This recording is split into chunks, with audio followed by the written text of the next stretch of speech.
নমস্কার। বাংলা শিল্পী পক্ষর তরফ থেকে আমি প্রবাল চক্রবর্তী। আজকে এসে পৌঁছেছি গয়েরকাটার একটা প্রত্যন্ত গ্রামে ঘুষেঘাট। আমার ডান দিকে যিনি রয়েছেন তাকে আপনারা অনেকেই চেনেন, ইশাক রাভা।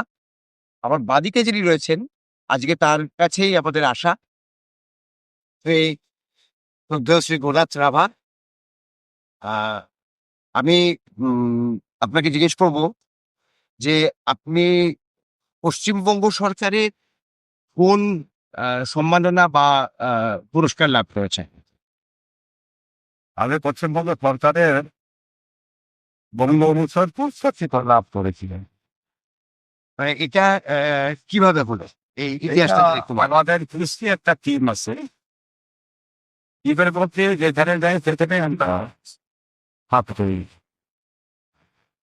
দিল্লিতে গেলাম, কলকাতা তো একবারে কখনোই যাই, কলকাতা তো কোনো কথা না। এবং পশ্চিমবাংলার মধ্যে কোনো ডিস্ট্রিক্ট বাকি দাঁড়িয়ে আমরা পৌঁছে যাই, প্রত্যেকটা ডিস্ট্রিক্টে খবর তুলে এসেছি।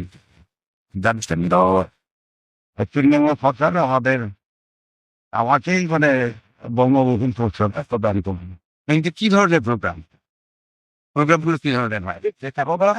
গান, মানে সেটা কি রাভা নাচ, রাভা আমাদের সংস্কৃতিকে তুলে ধরা? হ্যাঁ হ্যাঁ, আচ্ছা আমার কমিউনিটি দিয়ে পক্ষী ছিল আমাদের ভাষণ গান থাকে, আমাদের ভাষায় না ধরো বাজনা ভক্তিতে আমাদের আচ্ছা, বাহ!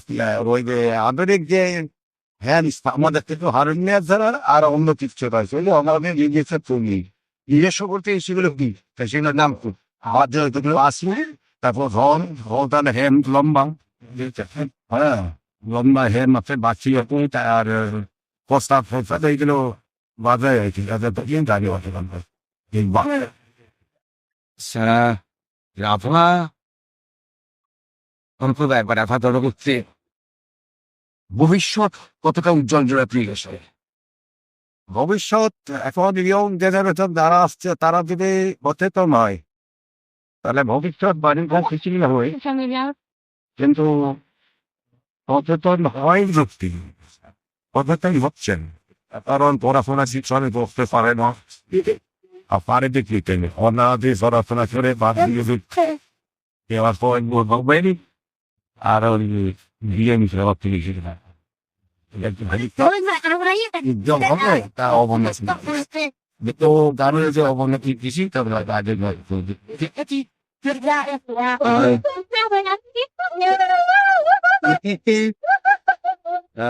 রাভা জনজাতির তুলনা হয়েছে, যেহেতু মানে আপনি বরিষ্ঠ মানুষ, এই জন্য আপনাকে এটা দিলেন। আমি জিজ্ঞাসা করছি যে এসেছে রাভা জনজাতির তুলনায় বর্তমান রাভা জনজাতির ইতিহাস থেকে অনেকটা উন্নত।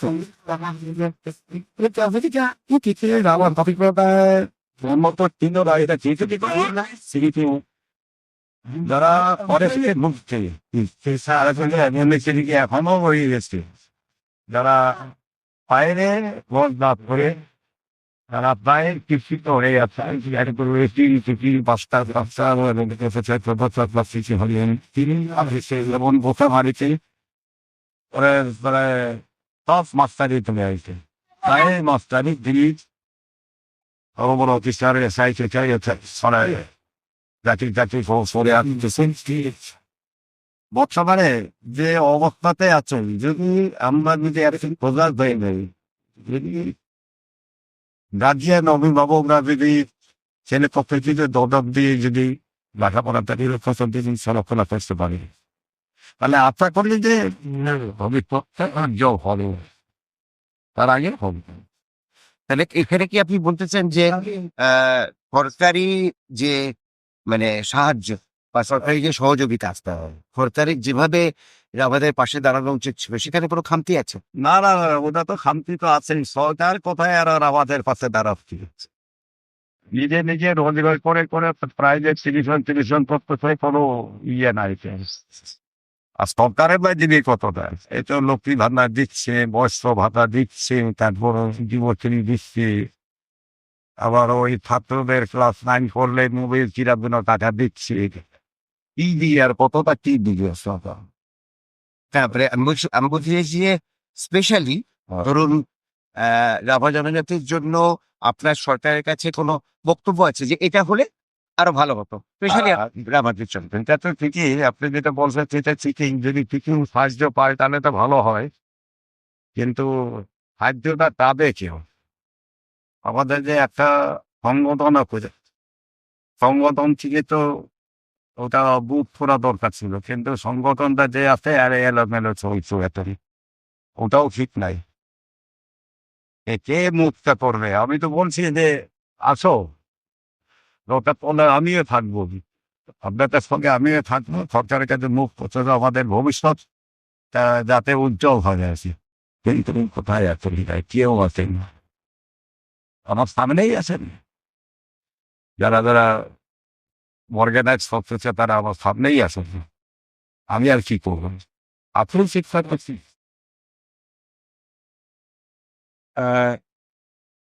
রাভাদের উদ্দেশ্যে কথা, সারা বাংলার উদ্দেশ্যে, আহ, সারা বাংলার যুব সমাজের উদ্দেশ্যে আপনার ভাষায় আমরা একটা বাণী চাই, কিছু বলেন।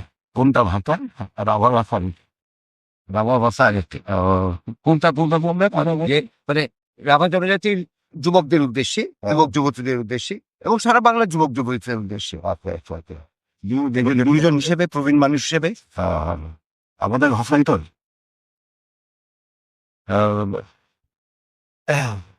যুবক যুবতী তো আমরা বলি, কিন্তু অ্যাকচুয়ালি আমরা বলে সিলেক্ট ছাড়াও সিলেক্ট ছাড়াও কোনো Sigmund Bang, ভবিষ্যৎ মানুষ লেখাপড়ায় যাতে না হাসো ফেরেন সেয়া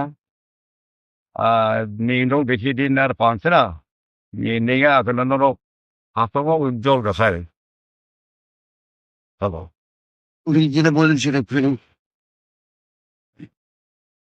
উনি যেটা বললেন সেটা হচ্ছে এই জগতে যারা যুবক যুবতী রয়েছে, তারা ভবিষ্যতের জন্য তারা ভালোভাবে পড়াশোনা করুক, নিজের জীবনটা উন্নতি করুক। আর তার সঙ্গে সঙ্গে ইনারা তো আর থাকবেন না এই জগতে, কিন্তু তাদের ভবিষ্যৎ তাদেরই। তারা যদি এখন পরিশ্রম করে, এখন যদি তারা তাদের ভবিষ্যতের দিকে তাকিয়ে দেখে, তাহলে ভবিষ্যতের মুখ উজ্জ্বল হবে। এই কথাই তুমি বোঝাতে চাইছে। অজস্র ধন্যবাদ আপনাকে, আপনার যে এসে খুবই ভালো লাগলো।